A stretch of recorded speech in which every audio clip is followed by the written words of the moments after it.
तर चला आज बनवूया आपण सोयाबीन चिली। खूप सोपी पद्धत आहे घरच्या घरी सोयाबीन चिली बनवण्याची। बाहेरून आणण्यापेक्षा आपण घरच्या घरी छान बनवून मुलांना घालवू शकतो। तर बघा, मी सर्वात आधी घेतलेली आहे सोयाबीन।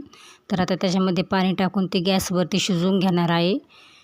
आणि आता सोयाबीन शिजून होईपर्यंत आपण शिमला मिरची कट केलेली आहे, कांदा कट केलेला आहे, पत्ता कोबी घेतलेला आहे तोही कट केलेला आहे, आणि अद्रक आणि लसूण याचे तुकडे केलेले आहेत बारीक। तर आपली सोयाबीन शिजून झालेली आहे, त्यातलं पाणी काढून घेतलेलं आहे। तर त्याच्यामध्ये मी टाकलेला आहे आता टिक्का मसाला, आणि थोडासा मैदाही टाकलेला आहे, यामुळे सोयाबीन छान होते। आणि त्याच्यामध्ये मीठ टाकलेले, सर्व मिक्स करून घ्यायचे। याच्यामध्ये पाणी टाकायची गरज नाही, असंच मिक्स करायचं आहे। आपण सोयाबीन शिजून घेतलेले आहे। तर चला एका कढईत मी आता तेल ठेवत आहे।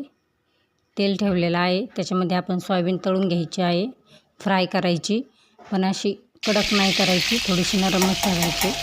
अद्रक लसूणचे तुकडे आपण टाकलेले आहेत तेलात। आता कांदा, शिमला मिरची टाकलेली आहे, सर्व मिक्स करून घ्यायचं। त्याच्यामध्ये आपण टाकलेलं आहे soya sauce, tomato sauce, green chilli sauce. बघा, सर्व मिक्स करून घ्यायचं आहे। सर्व मिक्स झालेलं आहे, त्याच्यामध्ये आपण थोडासा मैदा काढून त्याचं पाणी टाकू, थोडंसं मैदा काढून बघा टाकलेलं आहे, थोडंसं मीठ टाकायचं आहे। तर अशा पद्धतीने आपण आपली सोयाबीन चिली तयार झालेली आहे। तळलेली सोयाबीन याच्यात टाकून द्यायची आहे। आणि त्याला आता आपली सोयाबीन खाण्यासाठी तयार आहे। त्याच्यावरून कट केलेला पत्ता कोबी टाकून द्यायचा आहे। आणि हो, ही रेसिपी तुम्हाला आवडली असेल तर लाईक करण्यास विसरू नका।